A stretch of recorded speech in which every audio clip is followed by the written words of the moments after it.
Bismillahirrahmanirrahim.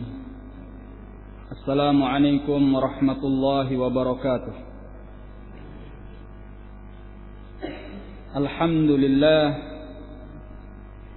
alladzi arsala rasulahu bil huda wa dinil haqq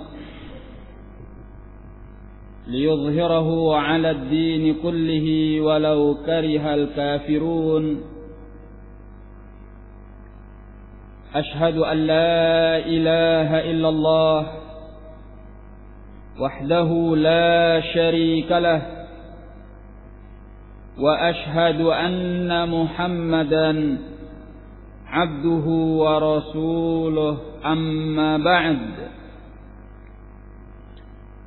فيقول ربنا تبارك وتعالى يا أيها الذين آمنوا اتقوا الله حق تقاته ولا تموتن إلا وأنتم مسلمون. معاشر الإخوان رحمني ورحمكم الله. Sebagaimana yang sudah kita jelaskan bahwa sifatur rahmah merupakan sifat Allah Azza wa Jal yang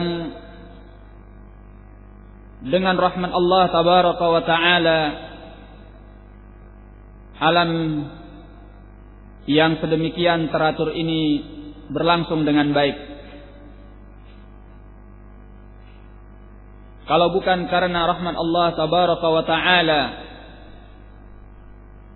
maka alam ini tidak akan seperti apa yang kita lihat, kita saksikan.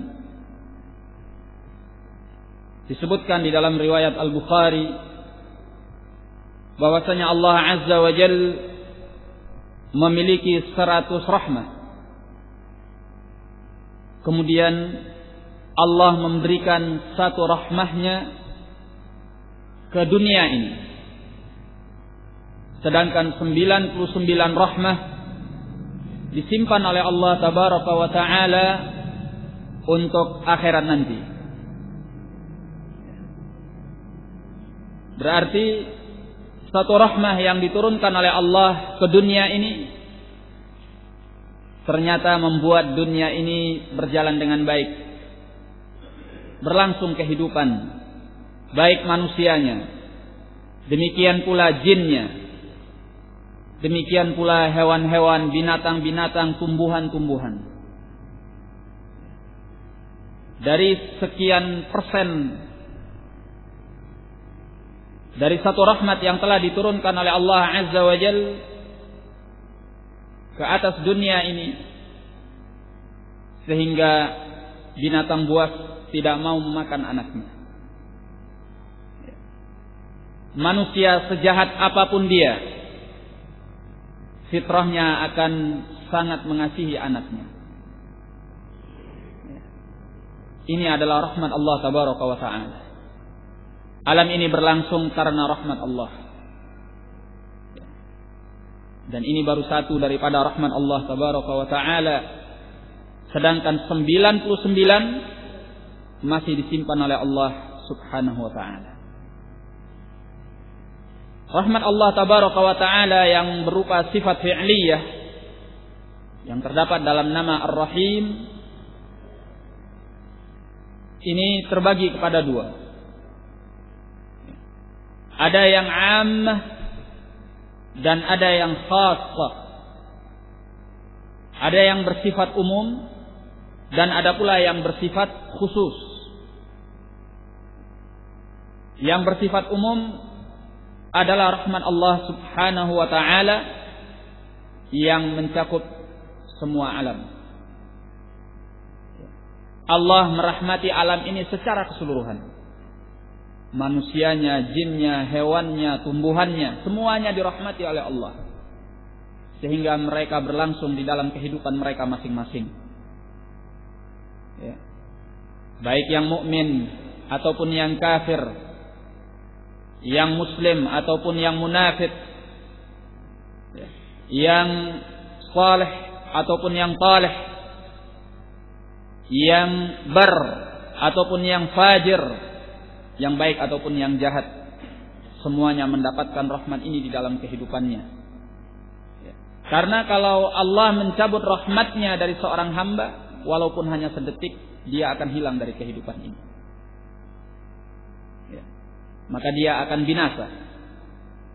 Ini adalah rahmah ammah yang diberikan oleh Allah Subhanahu wa ta'ala kepada segenap manusia, kepada segenap alam. Kemudian ada yang khassah. Itulah yang dinyatakan di dalam ayat yang telah kita sebutkan, wa kana bil mu'minin rahima, dan Allah itu pengasih terhadap orang-orang yang beriman. Rahmat yang diturunkan oleh Allah secara khusus kepada orang-orang yang beriman itu adalah pertolongan dari Allah, perlindungan dari Allah, penjagaan dari Allah, kecintaan dari Allah Subhanahu wa ta'ala serta ridhanya. Maka ini adalah rahmah khassah, rahmat yang khusus yang hanya didapatkan oleh orang-orang yang beriman saja. Maka orang-orang yang dirahmati oleh Allah dengan rahmatan ammah ini tidak menunjukkan bahwa dia dicintai dan diridhai oleh Allah. Sebagai contoh misalnya, apabila kita melihat seorang yang kafir diberi rahmah oleh Allah dengan rahmatan wasi'ah sehingga kehidupannya dilapangkan oleh Allah. Dia diberi harta, dia diberi kehidupan yang baik, yang layak. Itu bukan berarti bahwa Allah tabaraka wa ta'ala meridhai dan mencintainya. Karena rahmah yang mengandung cinta dan ridha Allah adalah rahmatan khassah, rahmat yang hanya didapatkan oleh orang-orang yang beriman yang taat kepada Allah tabaraka wa ta'ala, berupa perlindungan Allah, penjagaan Allah, taufik min Allah, hidayah min Allah. Demikian pula cinta dan ridha Allah tabaraka wa ta'ala, semua ini adalah rahmatun khassah. Nah, maka orang-orang yang beriman, yang taat kepada Allah dan kepada Rasulnya sallallahu alaihi wasallam mendapatkan dua rahmah. Pertama, rahmah ammah sebagai makhluk, sebagai manusia. Yang kedua adalah rahmah khassah sebagai orang-orang yang dicintai dan diridhai oleh Allah tabaraka wa ta'ala. Maka ikhwani fid din rahimani wa rahimakumullah, Allah menyatakan di dalam Al-Qur'an, faqul rabbukum dzu rahmatin wasi'ah. Katakanlah bahwa Rabb kalian adalah zat yang maha memiliki rahmat yang luas. Di antara yang disebutkan adalah rahmah ammah. Kemudian sebagaimana yang tadi telah kita jelaskan bahwa ar-rahmah min sifatin Nabi sallallahu alaihi wa ala alihi wasallam, bahwasanya rahmat itu adalah bahagian dari sifat Nabi sallallahu alaihi wa ala alihi wasallam. Dinyatakan di dalam Al-Qur'an, bil mu'minin raufur rahim. Beliau terhadap orang-orang yang beriman sangat pengasih dan sangat penyayang.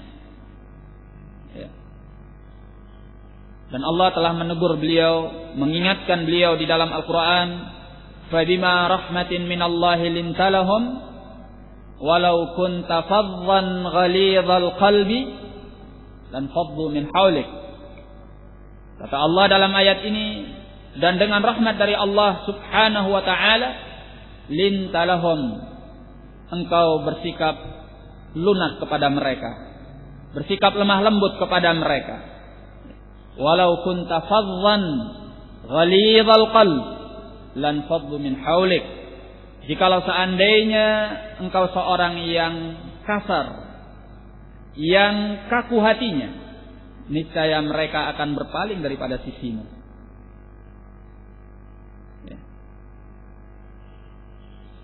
Maka Nabi sallallahu alaihi wasallam adalah seorang yang lemah lembut, seorang yang pengasih, seorang yang penyayang. Ya. Ini adalah watak asli beliau. Ya.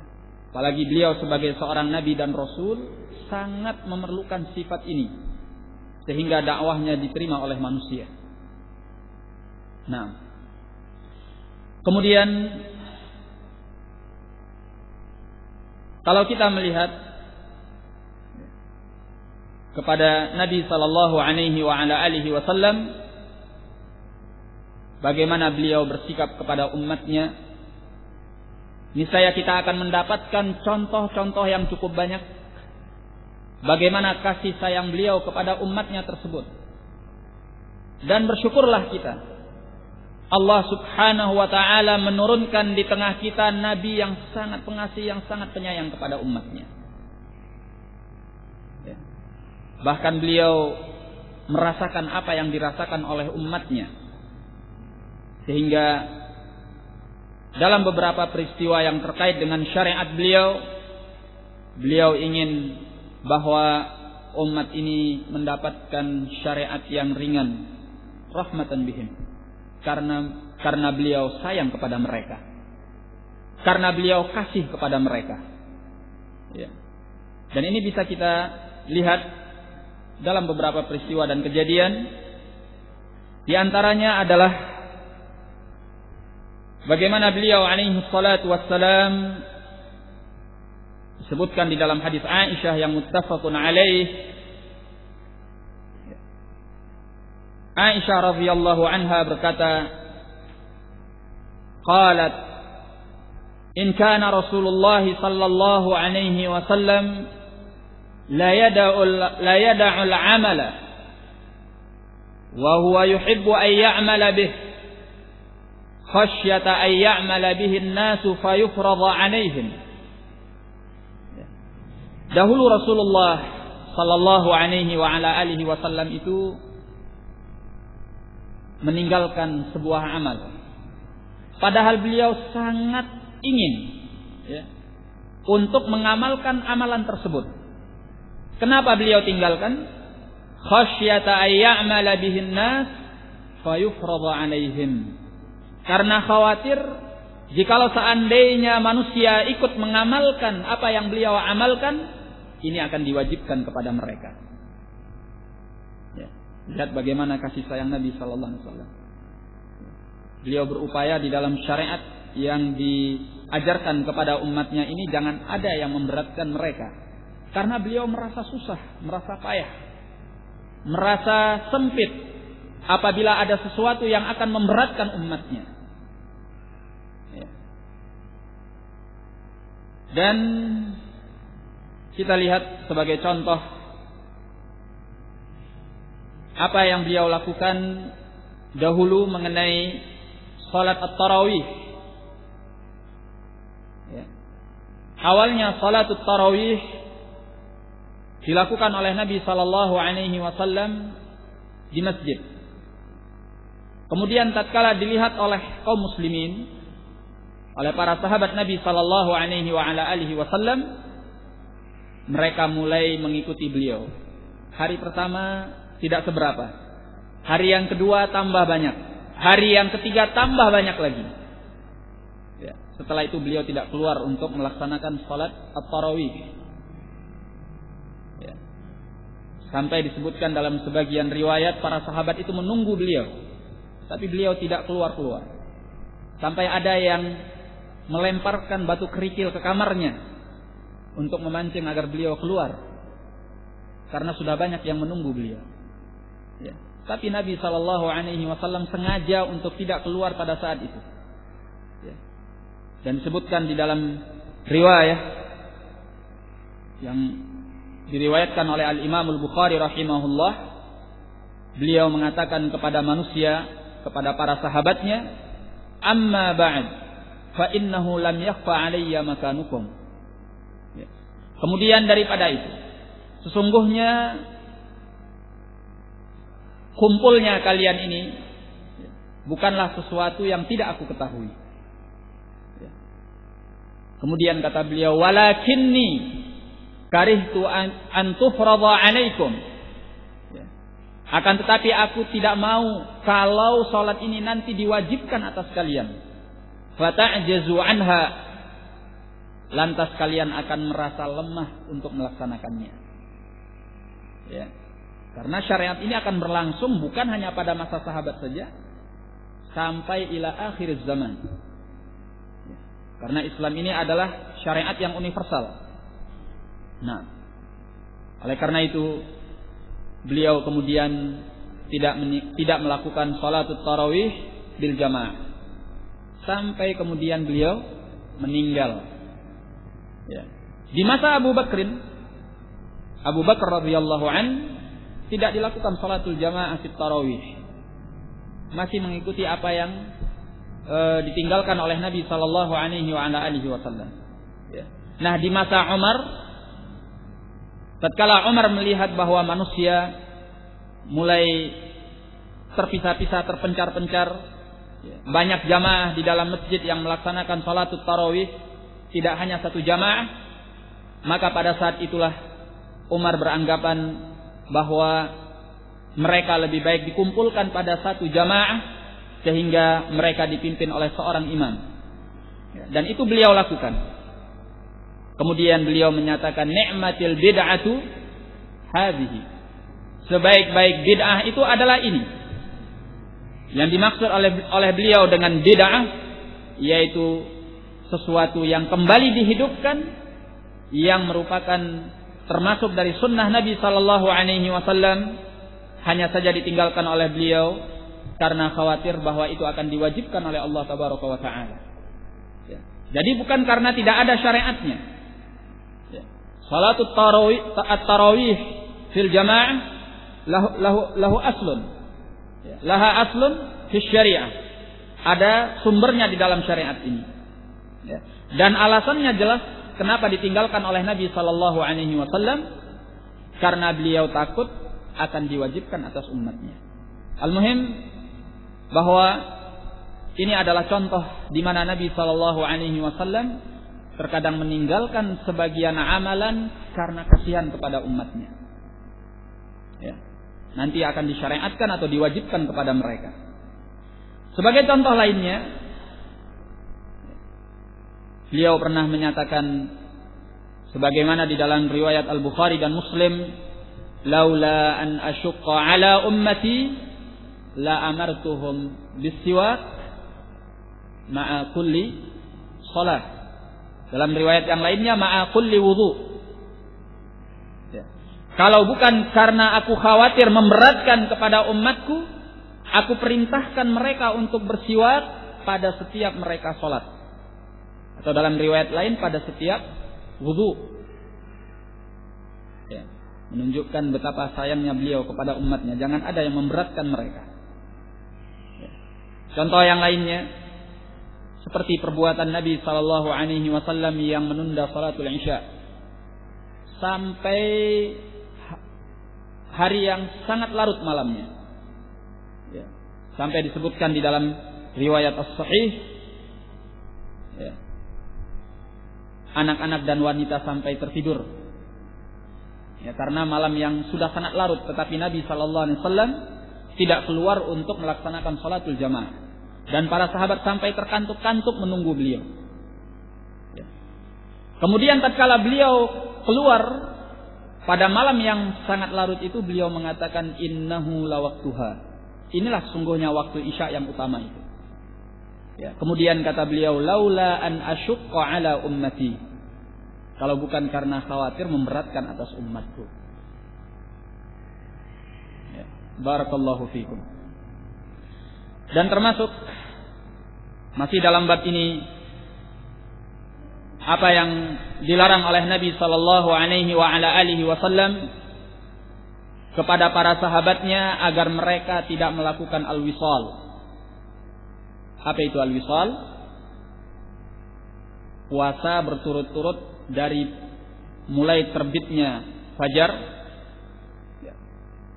dan selanjutnya tanpa berbuka, walaupun sehari, 2 hari, 3 hari. Jadi puasa berturut-turut dalam 2 hari ataupun lebih tanpa berbuka. Itu disebut dengan al-wisal. Dahulu Nabi sallallahu alaihi wasallam melakukan al-wisal. Beliau puasa tanpa pernah berbuka. Di malam harinya tidak buka. Dan itu beliau lakukan hampir, bahkan sudah mencapai waktu 1 bulan. Nah, para sahabat ada yang mengikuti beliau untuk melakukan al-wisal ini. Beliau menyatakan mengenai mereka ini, bahwa beliau melarang mereka dari melakukan al-wisal rahmatan lahum, karena sayang sama mereka, khawatir mereka tidak akan mampu melaksanakan al-wisal sebagaimana beliau. Disebutkan dalam hadis Aisyah radhiyallahu anha yang muttafaqun alaih, dikeluarkan oleh Al-Bukhari dan Muslim, mereka ada yang bertanya kepada Nabi sallallahu alaihi wasallam dengan satu pertanyaan, "Ya Rasulullah, innaka tuwafil." Wahai Rasulullah, namun engkau sendiri melakukan wisal. Engkau melarang kami untuk melakukan wisal, tapi engkau sendiri melakukan wisal. Beliau menjawab, "Inni lastu kahayatikum." Aku tidak sama keadaannya seperti kalian. "Inni abitu yut'imuni rabbi wa yasqini." Kata beliau, karena aku ini diberi makan dan diberi minum oleh Rabbku. Jangan samakan Nabi dengan kalian. Nabi ini tingkatannya sudah tidak akan tertandingi oleh manusia manapun dalam hal kedekatannya dan peribadatannya kepada Allah Tabaraka wa Ta'ala. Sampai-sampai dinyatakan oleh beliau, "Inni abitu yut'imuni rabbi wa yasqini." Aku diberi makan dan diberi minum oleh Rabbku. Apa maksudnya diberi makan dan diberi minum oleh Rabbku? Sebagian ulama menyatakan bahwa yang dimaksud yaitu diberi makan dari makanan surga, diberi minum dari minuman surga. Bukan makanan dan minuman dunia ini. Tapi ini tidak tepat. Dinyatakan oleh Syekh Muhammad bin Shalih Al-Utsaimin rahimahullah, jikalau seandainya beliau diberi makan dengan makanan dari surga, minuman dari surga, berarti beliau tidak puasa. Iya kan? Yang namanya puasa itu apa? Menahan makan, menahan diri dari makan dan minum, serta bersetubuh dan hal-hal yang akan membatalkan puasa. Nah, kalau beliau diberi makan dari makanan surga atau diberi minum dari minuman surga, berarti beliau tidak puasa pada hakikatnya. Sementara beliau dinyatakan dalam riwayat ini melakukan puasa wisal. Lalu apa makna "Inni abitu yut'imuni rabbi wa yasqini"? Bahwasanya aku diberi makan dan diberi minum oleh Rabbku. Dinyatakan oleh beliau maknanya adalah bahwa Nabi sallallahu alaihi wasallam beliau mendekatkan diri kepada Allah Azza wa Jalla ketika melakukan puasa itu. Dengan beliau berkhalwat, yakni bersepi-sepi bersama Allah dengan melaksanakan zikir, qiraatil Quran, tahajud di malam hari, kemudian melakukan ibadah-ibadah yang lainnya, pendekatan-pendekatan diri kepada Allah Azza wa Jalla, itu nilainya seperti makan dan minum. Karena seseorang kalau sudah dirinya sibuk dengan sesuatu yang menyita perhatiannya, menyita konsentrasinya, dia akan lupa dari makan dan minum. Dia tidak butuh lagi sama makan dan sama minum. Sebagai contoh saja, kalau seorang menuntut ilmu, dan ketika dia sibuk dalam menuntut ilmu, tatkala dia membahas suatu permasalahan, dia membuka kitab ini, membuka kitab itu, menyelesaikan suatu pembahasan ilmiah yang membutuhkan keseriusan, membutuhkan konsentrasi penuh. Yang sering dilakukan ini oleh para ulama kita, sampai-sampai seseorang itu akan lupa dari makannya dan minumnya. Bahkan dia akan bergadang di malam hari, paginya mungkin tidak akan tidur. Barangkali dia tidak akan keluar dari maktabahnya kecuali hanya waktu sholat saja. Kenapa? Karena dia memiliki perhatian yang sudah tersita, konsentrasi yang sudah diambil oleh kegiatan yang ada di hadapannya. Ya. Terlebih lagi kalau kegiatan itu adalah sesuatu yang dicintai oleh dirinya. Ya. Seperti orang yang menuntut ilmu tadi, kalau dia sudah diberi oleh Allah rasa kelezatan ilmu, ya, dia menyibukkan diri dengan ilmu sampai dia lupa makan, lupa minum. Nggak butuh sama makan, nggak butuh sama minum, karena serius merasakan betapa manisnya ilmu, seolah-olah ilmu yang sedang dihadapinya itu adalah makannya dan minumnya. Dan ini juga terjadi pada ahlud dunya, sahibud dunya. Tatkala dia sibuk dengan kalkulatornya, dengan catatan-catatannya, dengan bisnisnya, ini itu segala macam, dia harus selesaikan laporan dalam malam hari ini juga, atau dalam 2 hari atau dalam 3 hari ini. Dia harus selesaikan laporan itu. Dia akan kerjakan walaupun dia tidak sampai makan dan tidak sampai minum. Iya. Yeah. Atau mungkin seperti anak muda lah kita lihat. Ya, mereka yang menghabiskan waktunya di tempat game. Ya.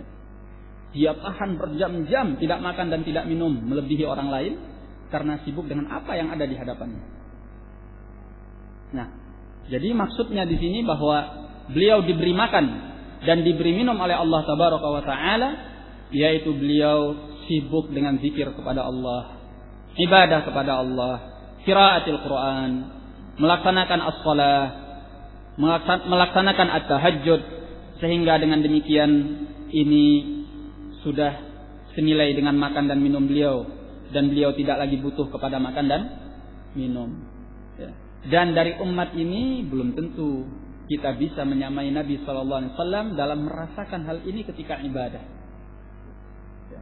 Makanya dilarang oleh Nabi Sallallahu Alaihi Wasallam untuk kita mengikuti al-wisal. Kita belum tentu mampu. Ya. Kita menikmati ibadah itu belum tentu bisa seperti Nabi Sallallahu Alaihi Wasallam yang menikmati ibadah sampai beliau tidak butuh makan dan tidak butuh minum. Itu. Makanya beliau larang dalam rangka rahmatan bihim. Karena beliau sayang kepada umatnya, kepada mereka as-sahabah radhiyallahu taala anhum. Nah, dikisahkan mengenai perihal ini oleh Syekh Muhammad bin Shalih Al-Utsaimin rahimahullah, ya, tentang seseorang yang punya harta. Ya, ada seorang yang punya harta yang dia sibuk dengan mengurusi hartanya. Sampai-sampai dia punya istri, punya keluarga tidak terurusi. Perhatiannya semua habis untuk hartanya. Dengan perhitungan-perhitungan bisnisnya, perhitungan-perhitungan manajemennya dan sebagainya. Nah, dia punya seorang tetangga yang fakir. Miskin, tidak punya harta. Tapi Masya Allah, dia sangat perhatian kepada keluarganya, sangat perhatian kepada istrinya. Sampai istrinya, si orang kaya ini tadi cemburu. Ya, dia katakan kepada suaminya, tuh lihat tetangga kita. Ya, sangat perhatian kepada istrinya, sangat perhatian kepada keluarganya. Oh gitu, kata suami. Dia panggil sang fakir. Ya, lalu orang fakir ini dipinjami atau dikasih modal, dikasih harta. Silahkan kau berbisnis dengan harta ini. Ya. Dia bisnis sampai kemudian berkembang. Ya. Pada akhirnya apa? Dia pun sibuk dengan mengurusi harta itu dan melalaikan istrinya, melalaikan keluarganya. Syahid dari kisah yang dibawakan ini bahwa seseorang kalau sudah perhatiannya disita oleh sesuatu yang dia cintai, konsentrasinya telah habis dengan sesuatu yang dia cintai, terkadang dia tidak butuh kepada makan dan minum dan apa-apa yang ada di sekitarnya. Ya. Maka demikianlah Nabi Sallallahu Alaihi Wasallam yang sangat menikmati ibadah kepada Allah sampai-sampai beliau tidak lagi butuh kepada makannya dan minumnya. Kemudian, ikhwani fiddin rahimani wa rahimakumullah,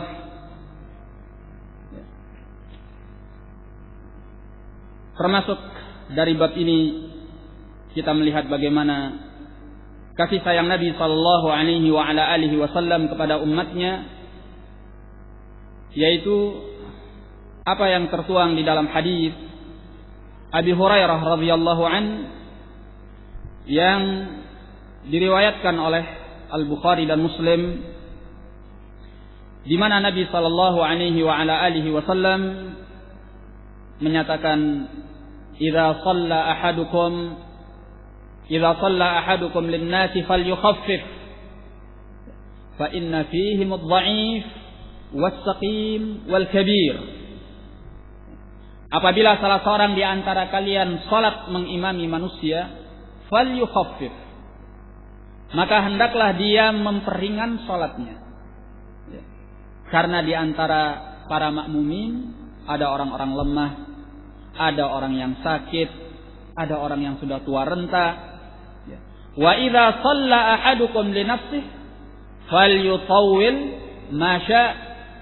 Namun kalau dia salat dengan sendirinya, bukan sebagai imam, silahkan dia memperpanjang salatnya dengan apa yang dia kehendaki.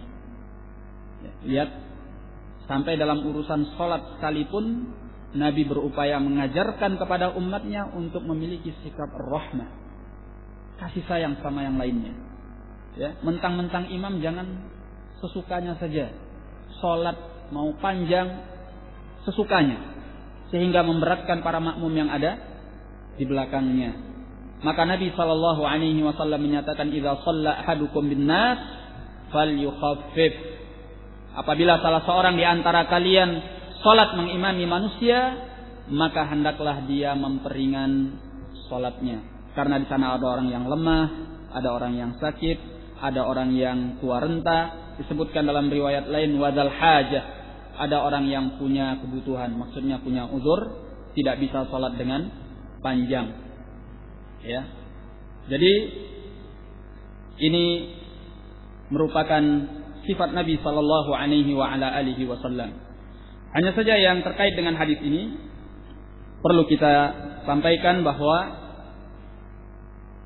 seorang imam yang salat bersama manusia dan meringankan salatnya di dalam mengimami manusia, ini ukuran ringannya dan ukuran singkatnya bukan dengan hawa nafsu. Ya, bukan dengan hawa nafsu. Ukuran ringan dan singkatnya adalah dengan sunnah Nabi sallallahu alaihi wasallam. Tetap dia harus memperhatikan di dalam salatnya perkara-perkara yang menjadi rukun salat, perkara-perkara yang menjadi kewajiban salat, sunnah-sunnah salat. Itu. Bukan dengan hawa nafsu. Artinya dia salat seperti patok ayam katanya. Taktuk-taktuk selesai. Ketika ditanya kenapa Pak Imam sholatnya cepat banget, iya, fal yukhaffif, maka hendaklah peringan sholatmu. La, at-takhfif huna bima kana alaihi Nabi sallallahu alaihi wasallam. Ya, meringankan di sini adalah dengan apa yang pernah dicontohkan oleh Nabi sallallahu alaihi wasallam. Kata Anas bin Malik radhiyallahu an, sebagaimana dalam riwayat Al-Bukhari dan Muslim, ma shallaitu wara'a imamin qat akhaffa salatan atau akhaffu salatan wala akhaffu salatin wala atammu salatin. Ulangi, ma shallaitu wara'a imamin qat akhaffa salatin wala atamma salatin minan nabi sallallahu alaihi wasallam.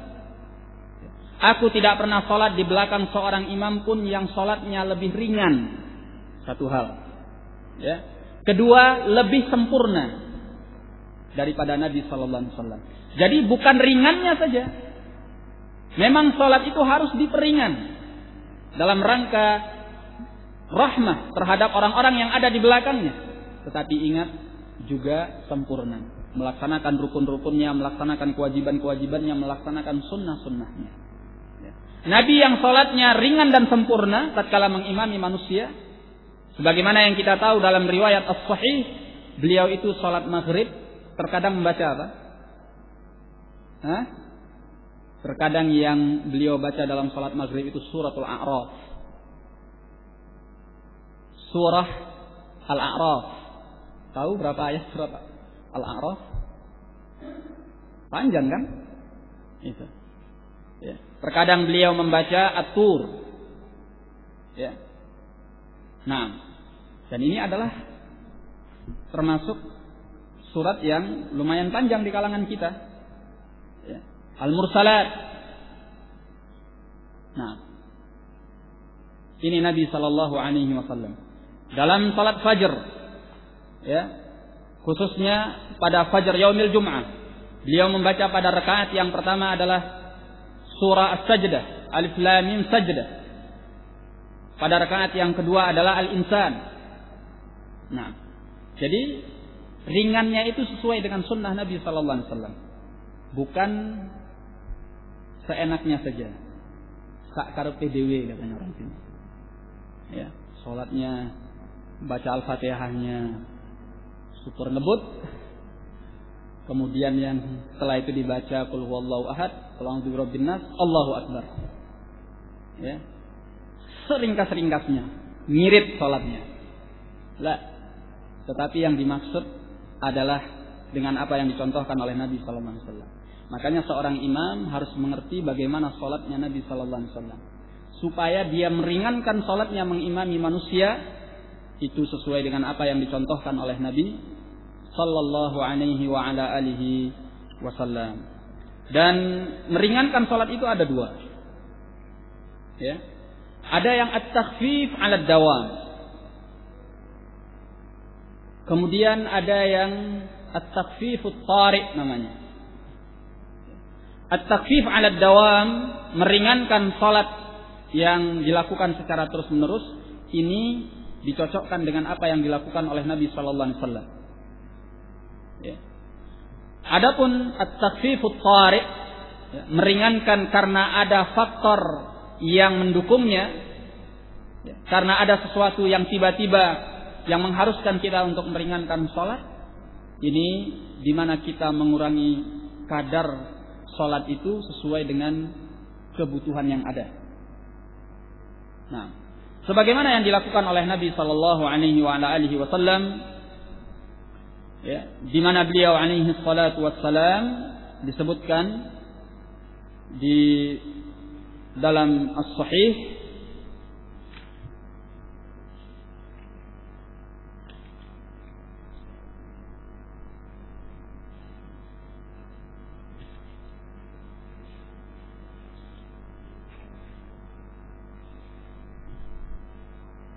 dari Abi Qatadah Al-Harits bin Rib'i radhiyallahu an, dikeluarkan oleh Al-Imam Al-Bukhari rahimahullah, qala Rasulullah sallallahu alaihi wasallam, inni la aqumu ila shalah wa uridu an utawwila fiha fa asma'u buka' as-sabi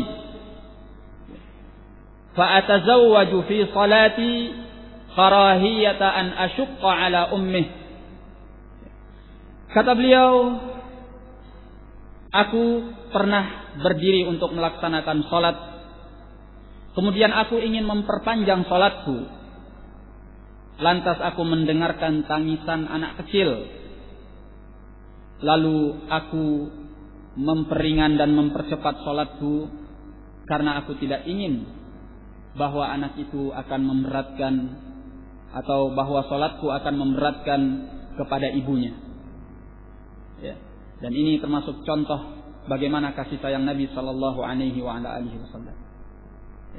Ini beliau meringankan salat karena sesuatu yang tiba-tiba. Awalnya beliau ingin memanjangkan sebagaimana biasa yang beliau lakukan. Ya. Tetapi tatkala ada anak kecil yang menangis, beliau lebih memperingkas untuk meringankan ibunya. Ya. Karena seorang ibu kalau mendengarkan tangisan anaknya, bisa jadi salatnya tidak akan khusyuk. Ya. Pikirannya akan sibuk. Dia akan merasa berat dengan salat tersebut. Ya. Maka hadis ini menunjukkan, ikhwani fiddin rahimani wa rahimakumullah, betapa Nabi sallallahu alaihi wasallam sangat pengasih kepada umatnya. Nah, kemudian setelah kita mengetahui bahwa ar-rahmah adalah sifat Allah tabaraka wa taala, sifat Nabi sallallahu alaihi wasallam, dan juga sifat para sahabatnya radhiyallahu taala anhum, ya.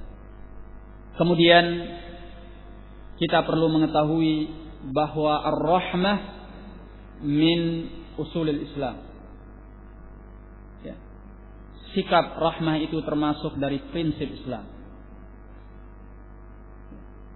Sehingga agama ini selalu mengajarkan kepada kita untuk punya sikap rahmah. Ini termasuk dari manhaj kita, di mana kita beragama dengan agama yang penuh dengan kasih sayang. Kita bukan beragama dengan agama yang bengis, agama yang keras, agama yang kaku, agama yang akan memberatkan umatnya. Tidak. Tapi kita beragama dengan agama yang penuh dengan kasih sayang. Oleh karena itu, ikhwani fiddin rahimani wa rahimakumullah, kalau kita melihat kepada al-Islam ya, secara global,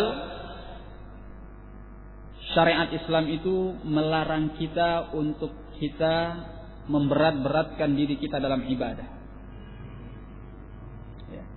Islam mengajarkan kita untuk mengasihani diri kita dalam ibadah. Jangan melampaui batas. Makanya Allah tabaraka wa ta'ala menyatakan di dalam Al-Quran, la yukallifullahu nafsan madza illa wus'aha. La yukallifullahu nafsan illa wus'aha. Allah tidaklah memberatkan suatu diri kecuali dengan kemampuannya. Dalam ayat lain Allah menyatakan, fattaqullaha mastata'tum. Bertakwalah kalian kepada Allah semampu kalian. Juga firman Allah tentang nabinya sallallahu alaihi wa ala alihi wasallam, "Wa ma ana minal mutakallifin." Aku tidaklah termasuk dari orang-orang yang memberatkan diri. Ya. Islam itu mengajari kita untuk sayang sama diri kita. Ya, khususnya dalam ibadah kepada Allah tabaraka wa taala. Ya. Sehingga Islam tidak akan membebankan kepada kita kalau kita tidak punya kemampuan. Imran bin Husain, sebagaimana dalam riwayat Al-Bukhari, datang kepada Nabi sallallahu alaihi wa ala alihi wasallam. Dia mengeluhkan ada penyakit yang menimpanya, ya, yang menghalanginya untuk salat sebagaimana biasanya. Maka Nabi sallallahu alaihi wa ala alihi wasallam menyatakan kepada Imran, "Shalli qa'iman, fa in lam tastati' fa qa'idan, wa in lam tastati' fa'ala jam." Ya. Salatlah dengan berdiri. Kalau engkau tidak mampu, salatlah dengan duduk. Kalau engkau juga tidak mampu, maka salatlah dengan berbaring. Ya. Ini adalah rahmatul Islam. Kita tidak akan dipaksa dan dimintai tanggung jawab oleh Allah untuk melakukan suatu amal ketaatan, suatu amal ibadah, kalau kita tidak mampu untuk melaksanakannya. Makanya Allah tegaskan, la yukallifullahu nafsan illa wus'aha. Ya. Ayat ini ketika turun sangat meringankan as-sahabah radhiyallahu anhum. Ya. Karena pada ayat sebelumnya mereka mengalami salah sangka, dikira bahwa Allah Subhanahu wa taala akan menghitung semuanya dari amal-amal perbuatan mereka. Dengan turunnya ayat ini, la yukallifullahu nafsan illa wus'aha, sahabat merasa ringan karena dimaafkan oleh Allah tabaraka wa taala apa yang mereka tidak mampu. Nah, kemudian apabila kita mengetahui termasuk daripada rahmatul Islam, kita tidak dibebankan di dalam ibadah apa yang kita tidak mampu, tinggal permasalahannya adalah kita membedakan antara tidak mampu dengan tidak mau. Ya. Perbedaan antara tidak mampu dengan tidak mau adalah hati kita. Artinya apa? Kita dituntut untuk jujur kepada Allah tabaraka wa taala. Kita ini tidak mampu apa tidak mau? Betapa banyak orang yang menyatakan, oh saya tidak mampu. Pada hakikatnya dia tidak mau, bukan tidak mampu. Ya enggak? Pada hakikatnya dia tidak mau, bukan tidak mampu. Dan itu beda antara tidak mampu dengan tidak mau. Kalau tidak mampu, Allah tidak menyediakan kepadamu sarana-sarana yang akan engkau gunakan untuk melaksanakan ketaatan itu. Misalnya kalau orang mau berinfak tidak punya harta, ya apa yang mau dia infakkan? Ya, ini namanya tidak mampu. Ya. Orang yang ingin sholat berdiri tapi kakinya putus sebelah, ya, sehingga dia tidak mungkin bisa berdiri dengan kaki yang satu. Ini namanya bukan tidak mau tapi tidak mampu. Ya. Ingin haji, tidak punya biaya, bukan tidak mau tapi tidak mampu. Ya. Yang namanya tidak mau itu adalah ketika tidak adanya hidayah dari Allah. Sementara sarana untuk melaksanakan ibadah tersebut ada. Ya. Dia seorang yang punya harta benda, uangnya cukup, bahkan lebih mungkin. Ketika ditanya kenapa tidak haji, saya belum mampu. Benar nggak ini? Dia belum mampu apa belum mau? Belum mau. Kenapa? Karena sarananya ada. Ya. Perbekalan yang akan dia gunakan itu ada. Yang menunjang dia untuk berangkat itu ada. Tinggal ditunjang saja. Tapi dia tidak berangkat. Berarti bukan tidak mampu, tapi tidak mau. Maka dalam kalimat tidak mampu ini pada hakikatnya tidak mau. Yang hilang pada tidak mau adalah hidayah dari Allah Tabaraka wa Ta'ala. Kalau urusannya hidayah, ini tidak ada pemaafan di dalamnya. Ya. Orang-orang kafir yang tidak diberi hidayah oleh Allah tetap akan disiksa. Karena dia diberi kebebasan untuk memilih antara yang baik dengan yang buruk. Nah, barakallahu fikum. Sehingga ikhwani fid din rahimani wa rahimakumullah, orang yang tidak mampu melaksanakan syariah tidak akan dibebankan oleh Allah Azza wa Jalla. Di dalam hadis Abi Hurairah yang muttafaqun alaih, Nabi sallallahu alaihi wa ala alihi wasallam bersabda, "Ma amartukum bihi fa'tu minhu mastata'tum." Apa yang aku perintahkan kepada kalian, maka laksanakanlah semampu kalian. "Wa ma nahaitukum anhu fajtanibuh." Apa yang aku larang kalian daripadanya, maka hindarilah. Ya.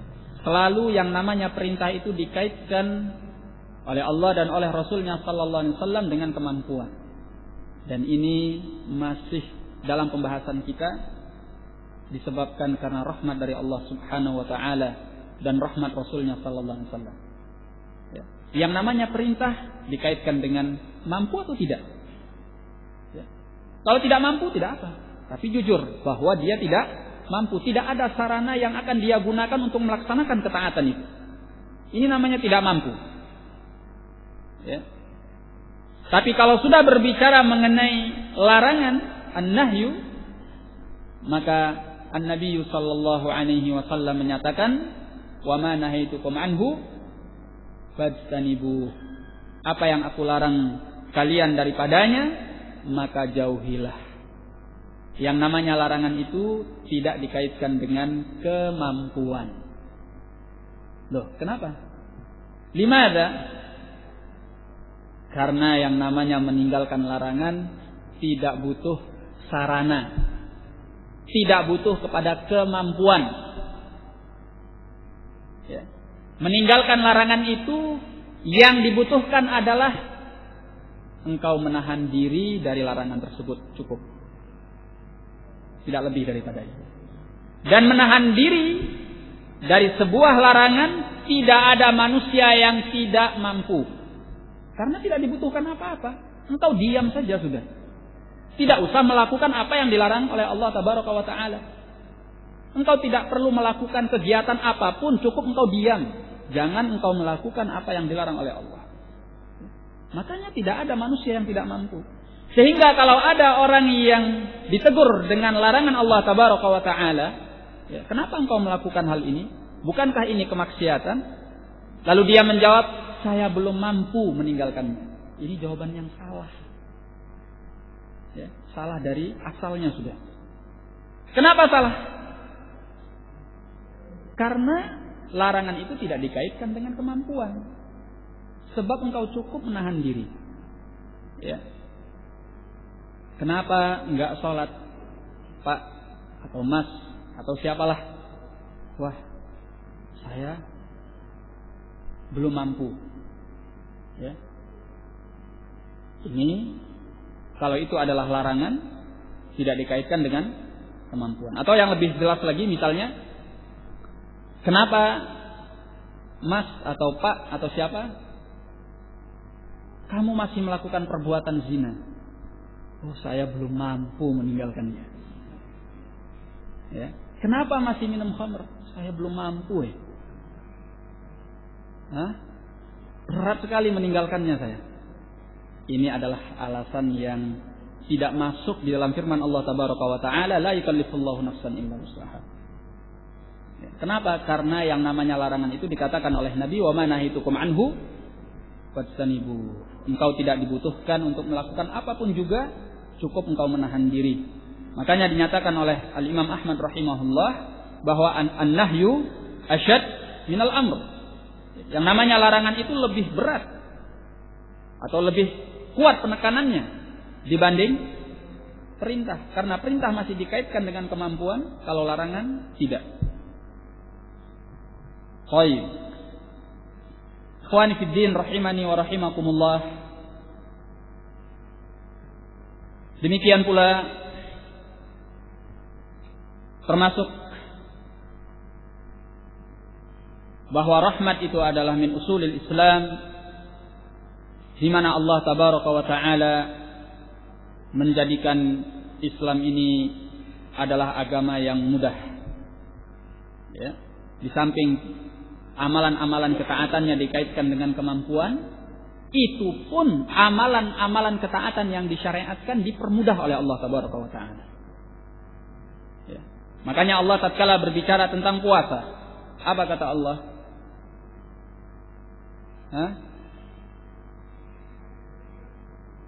Dinyatakan di dalam Al-Quran, Syahrul Ramadan alladzi unzila fihi al-Quran hudan lin-nasi wa bayyinatin minal huda wal furqan faman syahida minkumus syahra falyasum wa man kana maridan aw ala safarin madza fa'iddatun min ayyamin ukhra.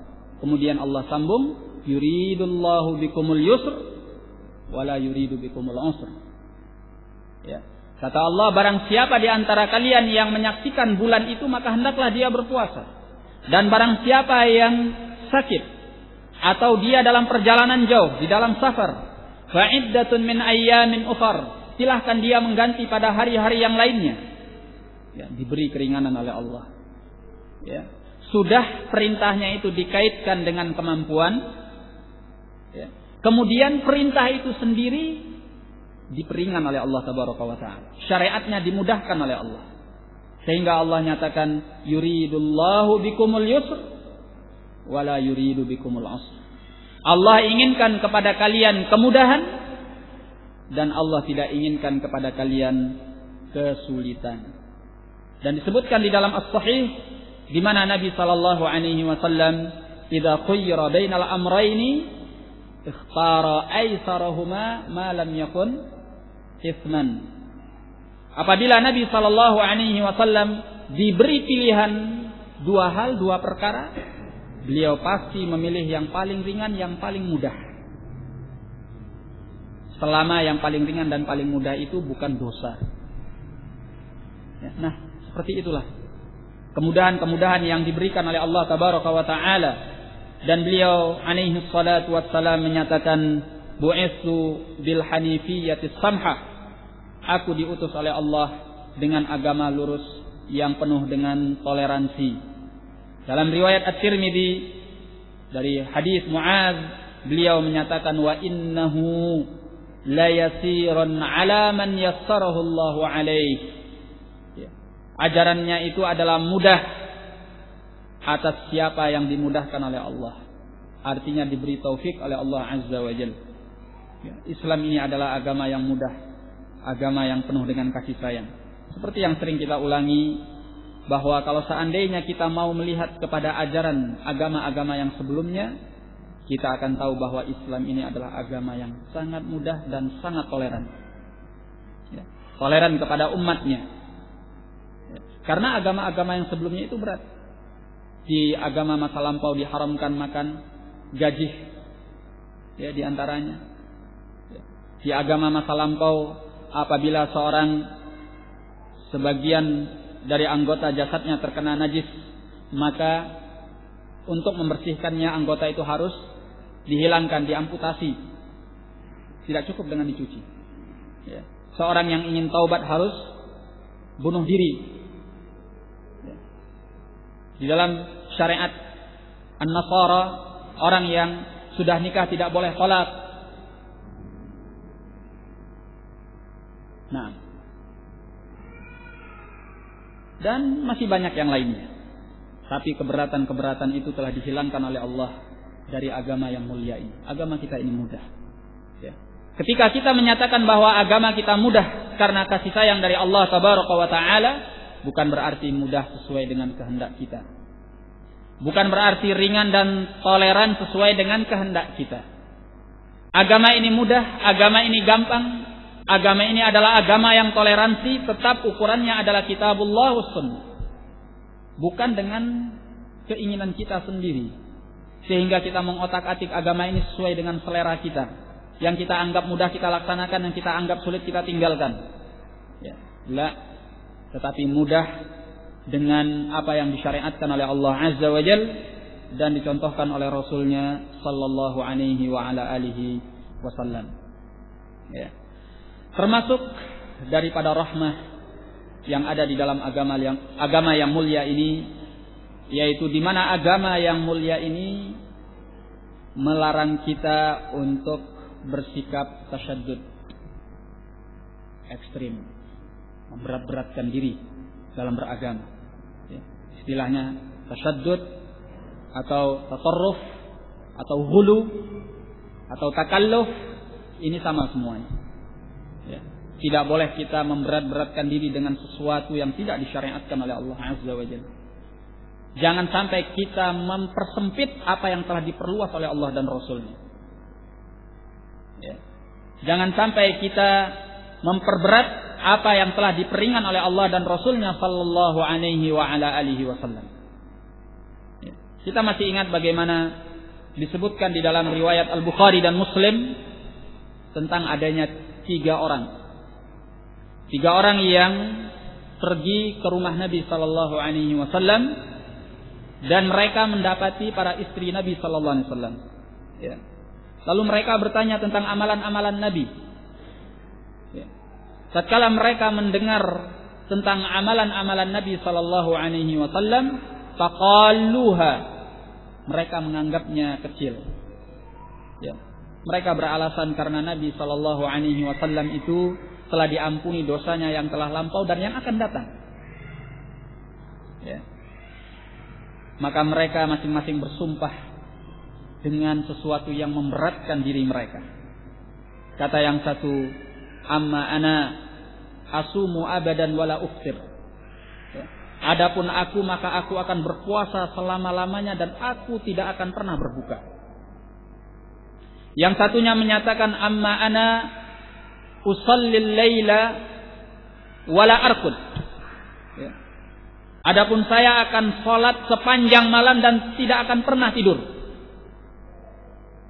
Yang satunya lagi bilang, amma ana la atazawwajun nisa. Adapun saya tidak akan pernah mau menikah. Ya. Tatkala ucapan-ucapan mereka ini didengar oleh Nabi sallallahu alaihi wasallam, beliau menyatakan, siapa yang mengatakan ini? Ya.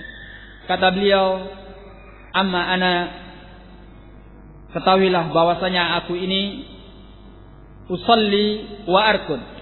Aku melaksanakan salatul lail dan aku juga tidur. Ya. Asumu wa uftir. Aku berpuasa dan aku berbuka. Ya. Wa atazawwajun nisa, dan aku menikahi para wanita. Faman raghiba an sunnati mada falaysa minni.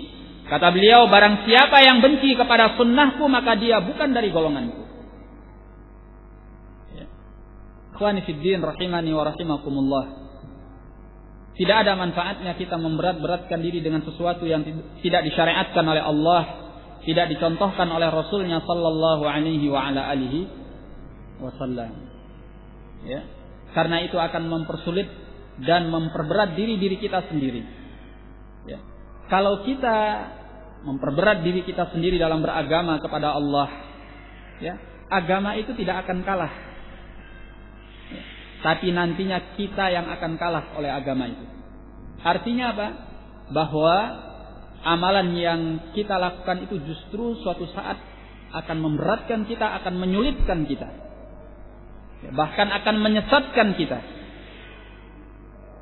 Coba lihat apa yang dinyatakan oleh Nabi sallallahu alaihi wasallam sebagaimana dalam hadis yang diriwayatkan oleh Al-Imam Abu Dawud dan disahihkan oleh Al-Albani rahimahullah. Beliau menyatakan, la tushaddidu ala anfusikum. Janganlah kalian bersikap tasyaddud, ekstrim terhadap diri-diri kalian. Fayushaddidullahu alaikum.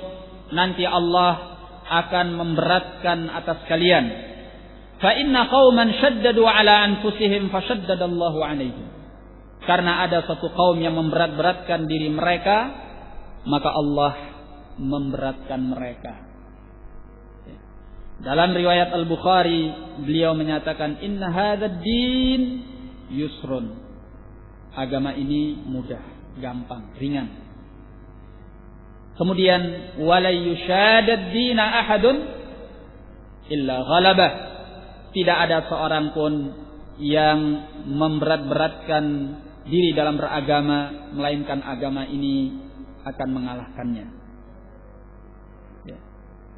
Maka kalau kita mau teliti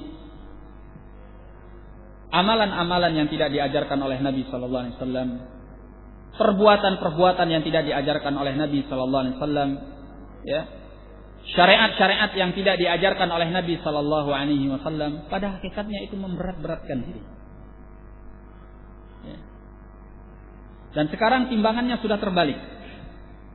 Karena masanya sudah berubah. Tatkala orang yang berpegang teguh kepada sunnah Nabi sallallahu alaihi wasallam, manusia akan mengatakan hadza tasyaddud.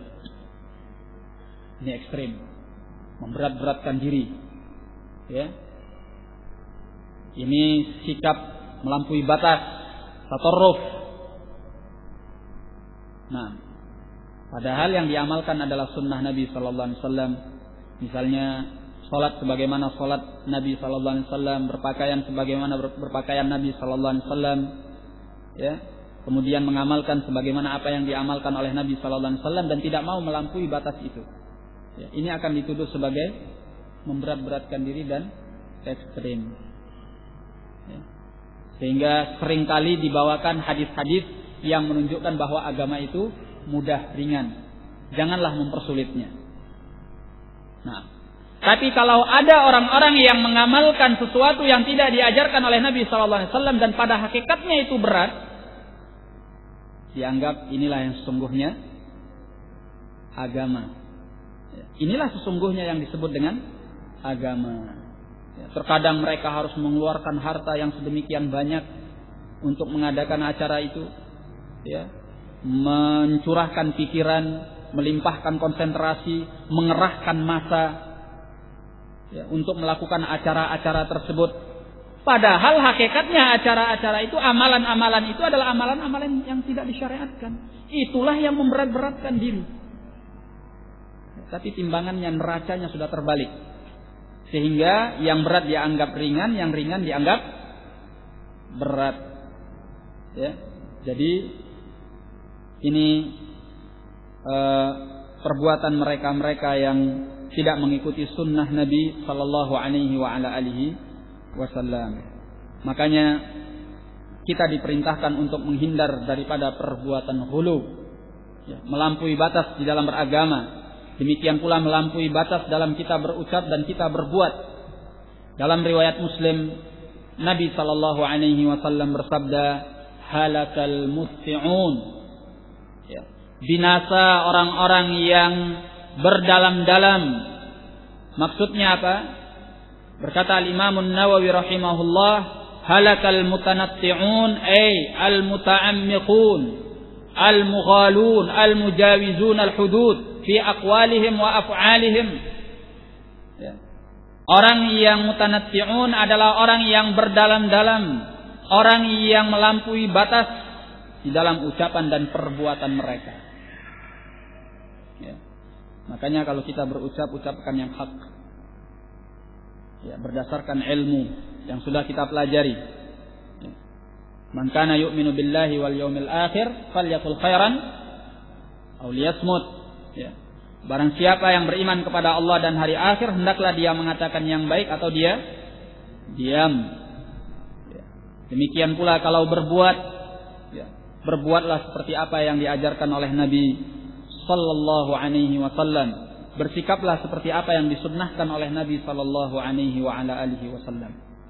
Ikhwani fid din rahimani wa rahimakumullah. Orang-orang yang memberatkan diri dengan amalan-amalan bid'ah, ya, itu mungkin awalnya kecil, kalimah saghirah, tetapi nanti pada ujungnya adalah bid'ah kabirah. Bid'ah kabirah yang bisa jadi mengeluarkan pelakunya daripada Islam. Ya. Tidak ada satu sikap yang memberat-beratkan diri melampaui batas di dalam beragama, melainkan awalnya kecil dan pada ujungnya akan besar. Mungkin ada pula yang sampai pada tingkat kekafiran. Kita tahu bagaimana Al-Khawarij. Ya, Al-Khawarij, mereka itu asal muasalnya di antara mereka hanya mengadakan sesuatu yang mungkin dianggap sepele. Ya. Yaitu mereka berkumpul, berzikir, yang diistilahkan dengan zikir jamaah, memegang batu kerikil, menghitung subhanallah, subhanallah 100 kali, kemudian takbir Allah Akbar 100 kali dan sebagainya. Ya. Ditegur oleh Abdullah bin Mas'ud bahwa perbuatan mereka ini hanya salah satu dari dua kemungkinan. Kemungkinan yang pertama yaitu mereka lebih pintar, mereka lebih mendapatkan hidayah dibanding Nabi sallallahu alaihi wasallam dan juga para sahabatnya. Kenapa? Karena Nabi sallallahu alaihi wasallam dan para sahabatnya itu tidak pernah melakukan yang demikian ini. Ya. Atau kemungkinan yang kedua, mereka adalah orang-orang yang membuka pintu kesesatan. Ya. Kalau mereka mengaku bahwa mereka melakukan apa yang tidak dilakukan oleh Nabi sallallahu alaihi wasallam dan juga para sahabatnya, mereka tidak lebih mendapatkan hidayah daripada Nabi sallallahu alaihi wasallam dan para sahabatnya, apa kemungkinan lainnya? Tidak ada kemungkinan lain kecuali mereka telah membuka pintu kesesatan. Awalnya cuma ini amalannya. Ya. Ketika ditegur oleh Abdullah bin Mas'ud, mereka menyatakan, "Ya Aba Abdurrahman, ma nuridu illa al-khair." Wahai Aba Abdurrahman, kami tidak menginginkan dengan perbuatan ini kecuali hanya kebaikan saja. Zikir ini 100 kali dengan dikomandoi oleh satu orang, ya. Berkumpul dengan tata cara yang tidak diajarkan oleh Nabi sallallahu alaihi wasallam dalam berzikir. Kata Abdullah bin Mas'ud, "Wa kam min muridin lil khairi lan yusibah." Berapa banyak orang yang menginginkan kebaikan tetapi dia tidak mendapatkannya. Ya. Disebutkan oleh rawil hadis bahwa mereka-mereka yang ditegur oleh Abdullah bin Mas'ud yang jatuh ke dalam perbuatan ini tadi, ya, dikatakan bahwa haula'i ma'al khawarij yuta'inunana fi yaumin nahrawan. Ya. Mereka bersama al-khawarij yang memerangi kami, menikam kami pada hari peperangan Nahrawan. Ya. Makanya dikatakan oleh para ulama bahwa awaluha saghirah wa akhiruha kabirah. Nah, ikhwani fid din rahimani wa rahimakumullah. Maka kita harus merasa lapang dengan apa yang dilapangkan oleh Allah. Merasa cukup dengan apa yang telah dicukupkan oleh Allah tabaraka wa taala. Jangan kita membuat rahmat Allah yang telah dipermudah untuk kita menjadi sesuatu yang berat. Ya, maka beragamalah dengan kemudahan yang telah dimudahkan oleh Allah dan yang telah diringankan oleh Rasulnya sallallahu alaihi wa ala alihi wasallam. Nah, Kemudian setelah kita membahas bahwa Islam itu adalah agama rahmah, di mana Islam mengajarkan untuk kita sayang kepada diri kita dalam ibadah kepada Allah dengan tanpa kita memberat-beratkan diri, tanpa kita melakukan sikap al-ghulu, melampaui batas. Ya. Termasuk daripada ajaran Islam itu yang menunjukkan rahmah yang ada di dalam Islam, bagaimana kita diajarkan oleh Islam untuk memiliki rahmah terhadap yang selain kita. Dalam muamalah kita, sosialisasi kita kepada yang selain kita. Ya, yang selain daripada diri kita. Ini yang tadi dinyatakan oleh Allah di dalam Al-Quran. Fabima rahmatin minallahi lintalahum walau kunta faddan ghalidhal qalbi lan faddu min hawlik. Ya, kata Allah, dan dengan rahmat dari Allah hendaklah engkau bersikap lemah lembut kepada mereka. Walau kunta faddan ghalidhal qalb, jikalau seandainya engkau adalah seorang yang kasar, yang keras hatinya, yang kaku hatinya, lan faddu min hawlik, niscaya mereka akan berpaling daripada sisimu. Ikhwani fid din rahimani wa rahimakumullah. Memang berbicara tentang ayat ini, ya, mengingatkan kita bahwa seorang mukmin itu adalah seorang yang pengasih, penyayang. Ya. Kalau kita beriman kepada Allah, kita beriman kepada Rasul-Nya, dan kita telah berikrar untuk mengikuti ajaran Allah, mengikuti ajaran Rasul-Nya sallallahu alaihi wasallam, bentuklah watak kita sebagai seorang yang pengasih dan penyayang. Jadikan ini sebagai sifat dasar kita. Ya. Karena sudah panjang lebar kita jelaskan, rahmat itu adalah sifat Allah. Rahmat itu adalah sifat Nabi sallallahu alaihi wasallam. Rahmat itu adalah sifat as-sahabah radhiyallahu anhum. Apakah kita tidak ingin mengambil sikap yang mulia ini, sifat yang mulia ini dari Zat yang Maha Pengasih dan Penyayang? Apakah kita tidak ingin meniru orang-orang mulia, yaitu Nabi sallallahu alaihi wasallam dan para sahabatnya? Menjadilah orang yang pengasih, penyayang, lemah lembut, punya watak dan karakter yang mudah, ringan. Ya. Dan ini tidak mempedulikan dari manapun asal kita, apapun suku bangsa kita. Mau Indonesia, mau Arab, mau Eropa, mau Amerika, mau Australia, dia harus, kalau dia Muslim, dia hendaknya menjadi seorang yang rahim. Ya. Dia mengambil ini dari sifat Allah Tabaraka wa Ta'ala, meniru ini dari sifat Nabi sallallahu alaihi wasallam dan para sahabatnya radhiyallahu ta'ala anhum. Naam. Ikhwani fid din rahimani wa rahimakumullah. Ya. An-Nabi sallallahu alaihi wa ala alihi wasallam telah menyebutkan ajaran-ajaran beliau yang mulia terkait dengan sikap ar-rahmah, khususnya sesama kaum mukminin. Disebutkan di dalam hadis An-Nu'man bin Bashir radhiyallahu an, di mana Nabi sallallahu alaihi wa ala alihi wasallam bersabda, "Masalul mu'minin fi tawaddihim wa tarahumihim wa ta'atufihim kamathalil jasadil wahid idza ishtaka minhu 'udhun tada'a lahu sa'irul jasad bis-sahri wal humma." Kata beliau alaihi salatu wassalam, perumpamaan orang-orang yang beriman itu di dalam hal kasih mengasihi di antara mereka, sayang menyayangi di antara mereka, saling cenderung di antara mereka, kamatsalil jasadil wahid, seperti jasad yang satu.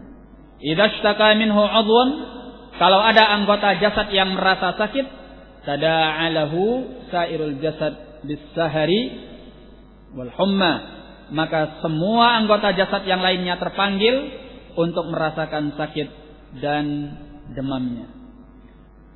Ikhwani fid din rahimani wa rahimakumullah. Sangat disayangkan sekali ya, apabila hadis-hadis yang seperti ini hanya menjadi teori bagi kita. Ya. Tapi bagaimanakah aplikasinya di dalam kehidupan kita? Coba bayangkan sekarang, pernahkah Kita mungkin masing-masing diri bisa introspeksi. Pernahkah saya merasa bahwa saudara saya itu seperti satu tubuh, satu jasad dengan saya? Ya. Senangnya adalah senangnya saya. Sulitnya adalah sulitnya saya. Sakitnya adalah sakitnya saya.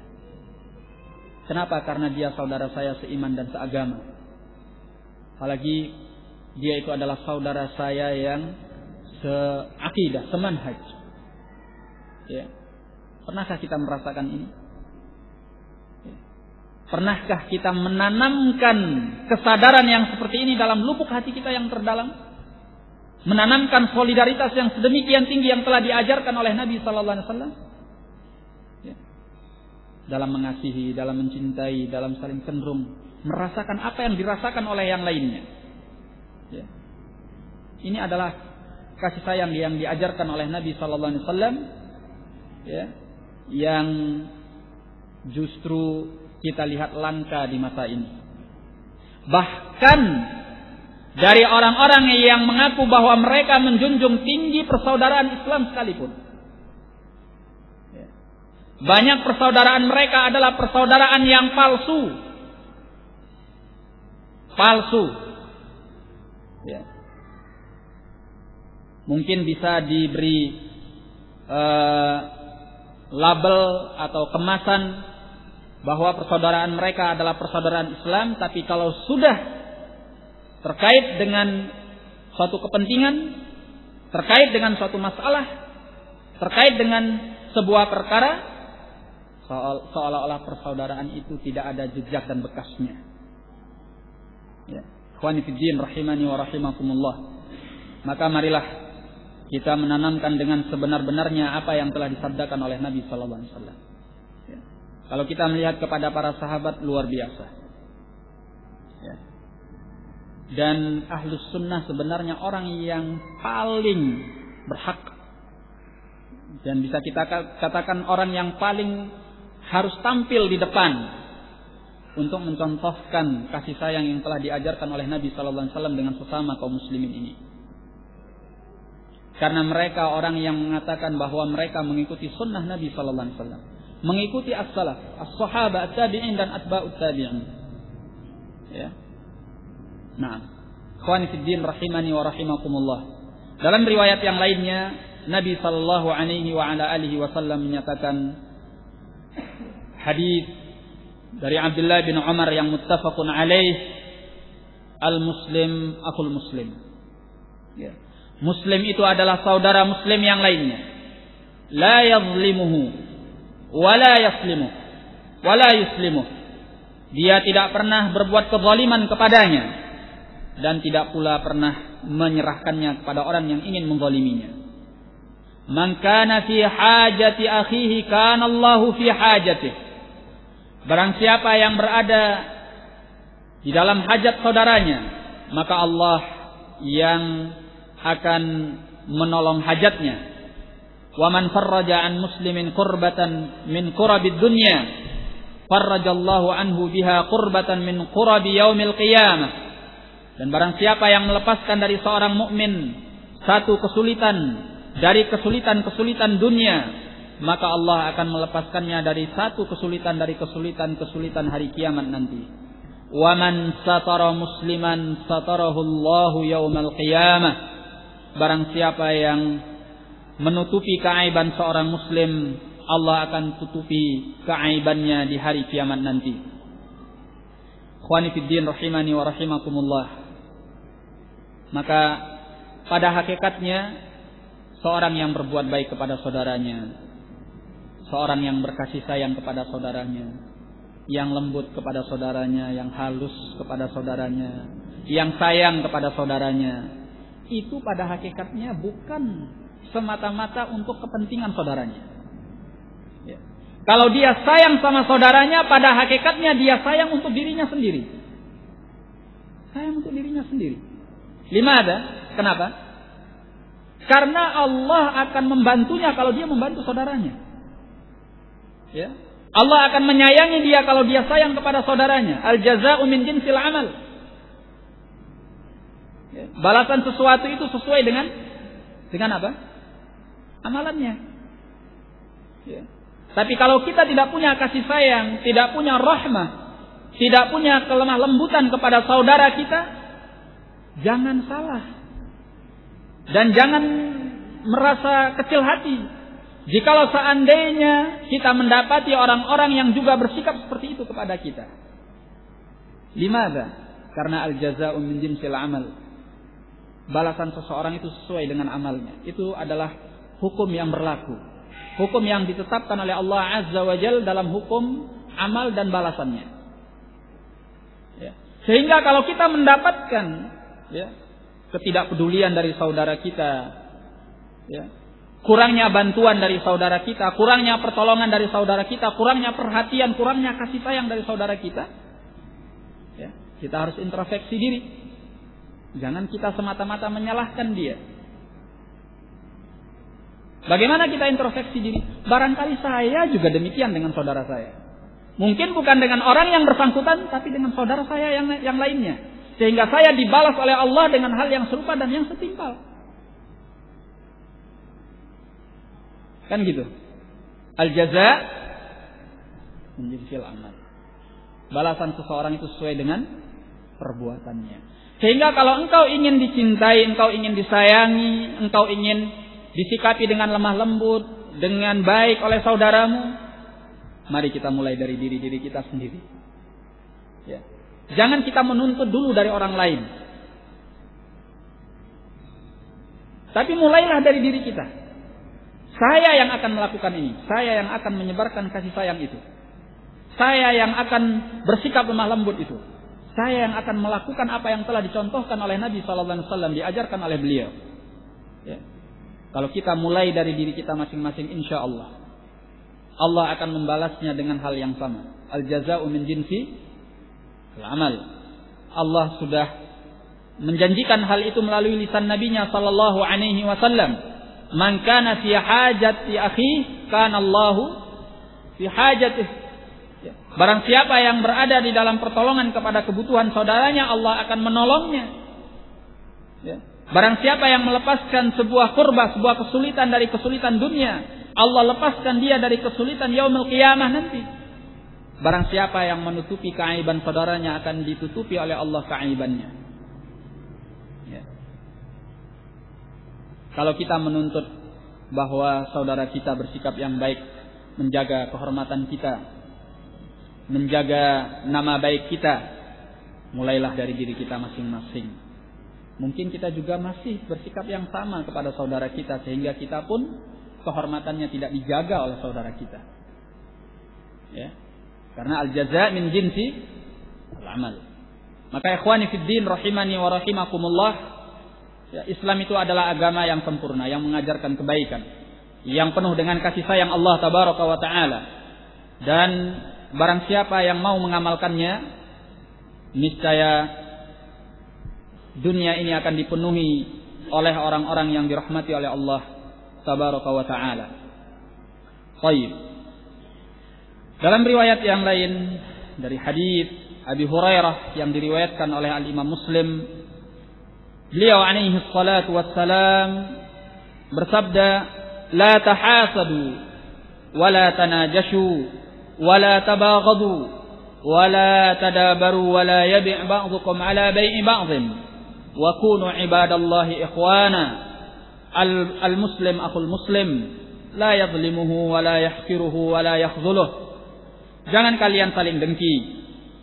Jangan kalian saling melakukan an-najash, menawar atas tawaran yang lainnya atau menjual atas jualan yang lainnya. Dan janganlah kalian saling membenci. Janganlah kalian saling membelakangi. Dan janganlah sebagian kalian menjual atas jualan saudaranya. Jadilah kalian hamba-hamba Allah yang bersaudara. Seorang muslim itu adalah saudara muslim yang lainnya. La yadhlimuhu, tidak akan pernah menzaliminya. Wa la yahqiruhu, tidak akan pernah mau menghinakannya. Wa la yakhdhuluh, tidak pula akan merendahkannya. At-taqwa hahuna, at-taqwa hahuna, at-taqwa hahuna. Takwa itu di sini, takwa itu di sini, takwa itu di sini. Beliau mengisyaratkan ke dadanya sebanyak 3 kali. Bihasbi imri'in minasyarr ayyahqira akhahul muslim. Cukuplah seorang itu mendapatkan keburukan tatkala dia merendahkan saudaranya yang muslim. kullul muslim 'alal muslim haramun damuhu wa maluhu wa 'irduh.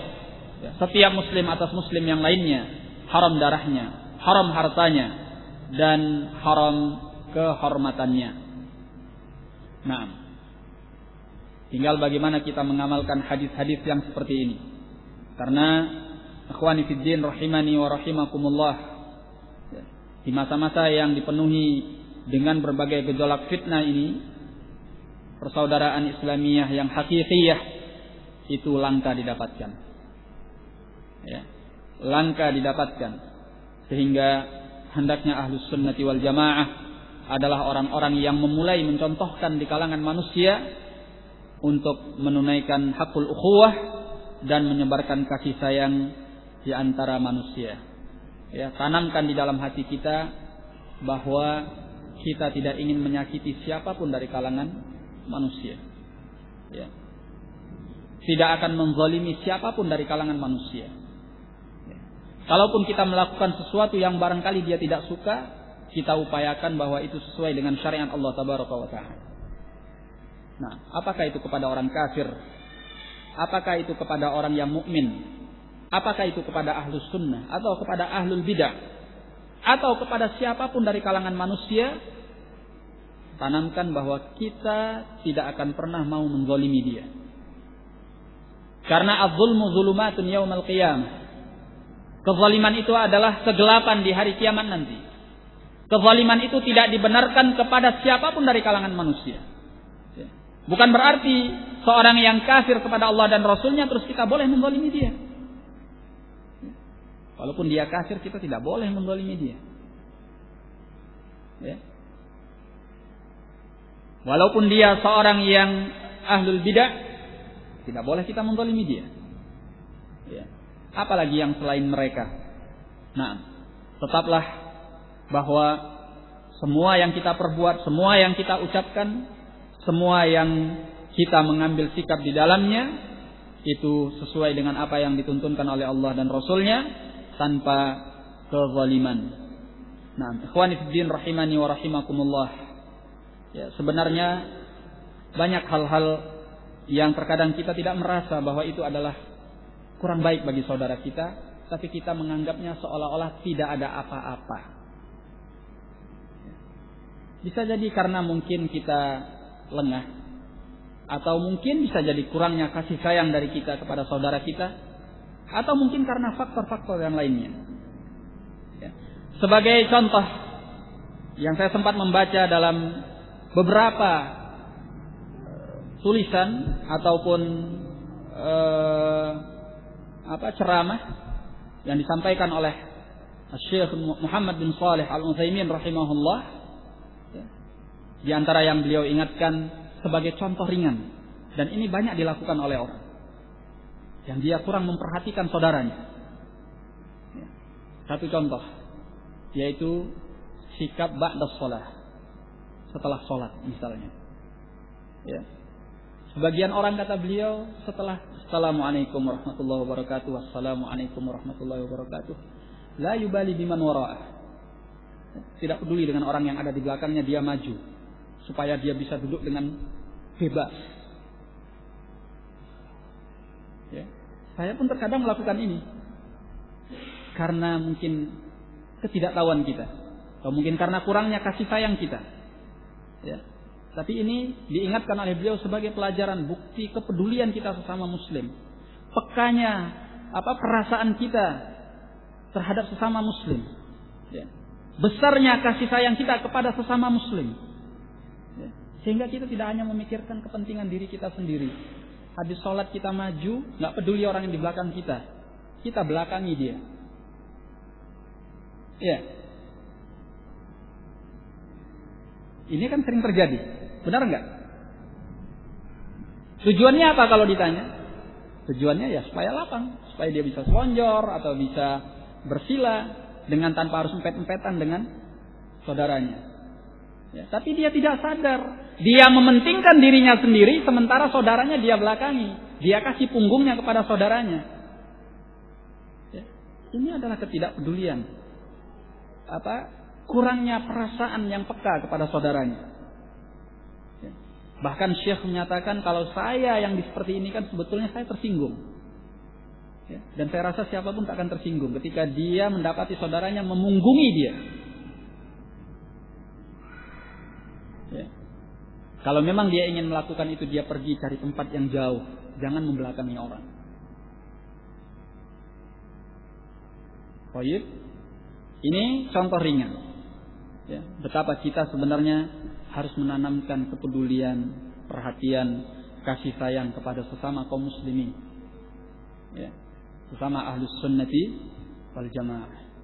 Nah, termasuk yang beliau ingatkan di antaranya, rahimahullah, ya, yang beliau keluhkan adalah masalah raddus salam. Ya, bukan dari sisi tidak menjawabnya, tetapi yang disesalkan adalah menjawab salam dengan sesuatu yang tidak semisal. Ya. Sebagai contoh misalnya, saudaranya mengatakan Assalamualaikum warahmatullahi wabarakatuh. Ya, mungkin dia menjawab dengan sebagiannya, Waalaikumsalam atau Waalaikumsalam warahmatullahi. Ini tidak selayaknya. Ya. Atau saudaranya mengatakan Assalamualaikum warahmatullahi wabarakatuh dengan sautun jauhari, suara yang jelas. Dia menjawabnya dengan dengusan hidungnya. Bahkan suaranya nyaris tidak terdengar.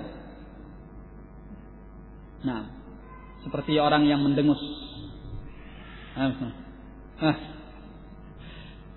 Tidak dipahami apa yang dia katakan. Ya. Ini termasuk kurangnya kepedulian, kurangnya menjaga antara sesama muslim. Padahal Allah menyatakan wa idza qayyitum bi tahiyyatin fahayyu bi ahsana minha aw rudduha. Kata Allah, apabila kalian diberi tahiyah, ucapan selamat, maka jawablah dengan yang semisalnya, dengan yang lebih baik atau dengan yang semisalnya. Kalau dinyatakan Assalamualaikum warahmatullahi wabarakatuh, Waalaikumsalam, atau enggak perlu angkat tangan ya, tidak. Waalaikumsalam warahmatullahi wabarakatuh. Ya, dengan yang lebih baik. Ya, atau dengan yang semisalnya. Ini menunjukkan kepedulian. Kalau seandainya seorang yang mengucapkan salam, ya, dia mengatakan dengan suara yang penuh semangat, kegembiraan bertemu dengan saudaranya, Assalamualaikum warahmatullahi wabarakatuh. Saudaranya jawab, Waalaikumsalam. Kira-kira apa dalam perasaannya? Sedikit banyak itu ada pengaruhnya kepada al-ukhuwah, pada kasih sayang dan sebagainya. Ya. Tapi tatkala saudaranya menampakkan Assalamualaikum warahmatullahi wabarakatuh, dia menyambutnya dengan semangat, dengan yang semisal atau dengan yang lebih baik. Waalaikumsalam warahmatullahi wabarakatuh. Terjalin di antara mereka apa? At-tarahum wat-tawadud. Ya, jalinan kasih sayang yang erat. Ya. Senang bertemu dengan saudaranya. Kelihatan kekompakan di antara mereka. Subhanallah. Hadza huwa. Jadi hal-hal kecil yang seperti ini terkadang kalau kita lalaikan, ini dampaknya akan membawa kepada sesuatu yang besar. Ya. Karena seorang itu tergelincir bukan dimulai dengan langsung dia terjatuh sebab batu yang besar. Ya. Bahkan banyak orang yang menghindar dari batu yang besar. Tapi sering sekali seorang tergelincir dalam batu-batu yang kecil. Kerikil-kerikil yang kecil. Awalnya kecil, kalau sudah numpuk jadi besar. Ya. Kalau hal-hal kecil ini tidak dijaga, ya, kekompakan jiwa itu tidak muncul, kasih sayang itu tidak terjalin dengan baik, ketika datang masalah besar, biar apa? Hancur. Gampang, mudah sekali, rapuh sekali. Kenapa? Karena memang hatinya itu tidak terjaga. Ya. Kasih sayangnya tidak terjaga, kekompakannya tidak terjaga. Ya. Ini. Maka ya ikhwani fid din rahimani wa rahimakumullah. Apabila kita mengamalkan sunnah Nabi sallallahu alaihi wasallam, ya, menjadilah seorang yang penuh dengan kasih sayang. Ya. Jangan sampai jadi seorang muslim itu menyakiti muslim yang lainnya. Ya. Muslim yang baik adalah yang menjaga lisannya, menjaga tangannya, menjaga anggota-anggota badan yang lainnya jangan sampai menyakiti manusia, ya, atau menzalimi mereka. Oleh karena itu dinyatakan oleh Nabi sallallahu alaihi wasallam, ya, sebagaimana dalam hadis muttafaqun alaih dari hadis Abdullah bin Amr bin Al-As, al-muslim man salimal muslimun min lisanihi wa yadihi. Seorang muslim itu adalah orang yang selamat kaum muslimin yang lainnya dari lisannya dan dari tangannya. Ya, jaga lisan kita, jaga tangan kita, jangan sampai menyakiti siapapun dari kalangan muslimin. Ya. Dan kalau kita mengamalkan ini, ikhwani fiddin rahimani wa rahimakumullah, dan kita galakkan khususnya di kalangan ahlus sunnati wal jamaah, ya, rahmat Allah itu akan turun. Kasih sayang itu akan terjalin. Ya, kehidupan kita beragama akan lebih baik. Kenapa? Karena masing-masingnya saling menjaga lisannya, menjaga tangannya. Nah, ada orang yang tidak mampu menyakiti dengan tangan, terkadang dia menyakiti dengan lisan. Ada pula yang tidak mampu dengan lisan, dia mampunya dengan tangan. Sering sekali dia menyakiti dengan tangan. Ada pula orang yang menyakiti dengan lisannya dan juga dengan tangannya. Ya, ini menyelisih apa yang disunnahkan oleh Nabi Sallallahu Alaihi Wasallam. Ya. Jaga lisan kita, jaga tangan kita. Jangan sampai ada yang tersakiti oleh lisan kita dan tangan kita, yang kita jatuh ke dalam perbuatan zulm. Naam. Ikhwani fiddin rahimani wa rahimakumullah. Ya. Ar-rahmah itu adalah sifat orang-orang yang dirahmati oleh Allah. Kalau kita punya kasih sayang kepada manusia, kita pasti disayangi oleh Allah. Pasti. Kenapa? Karena Nabi sallallahu alaihi wasallam sendiri yang menyatakan, sebagaimana di dalam hadis Jarir bin Abdullah yang dikeluarkan oleh Al-Bukhari dan Muslim, di mana Nabi sallallahu alaihi wa ala alihi wasallam menyatakan, "Man la yarhamun nas la yarhamuhullah." Ya. Barang siapa yang tidak menyayangi manusia, dia tidak akan disayangi oleh Allah. Ya. Orang yang tidak menyayangi manusia tidak akan disayangi oleh Allah tabaraka wa taala. Dalam hadis yang lainnya yang dikeluarkan oleh Abu Dawud, oleh Al-Imam Ahmad rahimahullah dan yang lainnya, di mana Nabi sallallahu alaihi wa ala alihi wasallam bersabda, "Ar-rahimun yarhamuhumur rahman." Ya. Orang-orang yang pengasih, orang-orang yang penyayang, dia akan disayangi oleh Zat yang Maha Pengasih, Zat yang Maha Penyayang. Nah, maka ikhwani fiddin rahimani wa rahimakumullah, sebarkan kasih sayang itu terutama kepada orang-orang yang lemah, orang-orang yang tidak mampu, anak kecil, orang yang lebih muda, orang yang berada di bawah kita tingkatannya, orang yang tidak punya kedudukan, orang-orang siapapun dari kalangan manusia yang mereka berhak untuk mendapatkan kasih sayang tersebut. Ya. An-Nabi sallallahu alaihi wa ala alihi wasallam pernah ditanya oleh Al-Aqra bin Habis, ya, Al-Aqra bin Habis, sebagaimana dalam riwayat muttafaqun alaih dari hadis Abi Hurairah radhiyallahu an, ya. Al-Aqra berkata, "Inna li 'ashratan minal walad." Aku punya 10 orang anak. Ma qabbaltu minhum ahadan. Punya 10 orang anak, tetapi tidak seorang pun pernah aku cium. Ya. Fanadhara ilaihi Rasulullah sallallahu alaihi wasallam. Maka Nabi sallallahu alaihi wasallam menoleh kepadanya. Kemudian beliau menyatakan, "Man la yarham la yurham." Orang yang tidak mengasihani, maka dia tidak akan dikasihani. Ya. Al-jaza min jinsil amal. Balasan seorang sesuai dengan amalnya. Nah, maka mencium anak kecil, ya, terutama anak kita, ini termasuk pendidikan kasih sayang.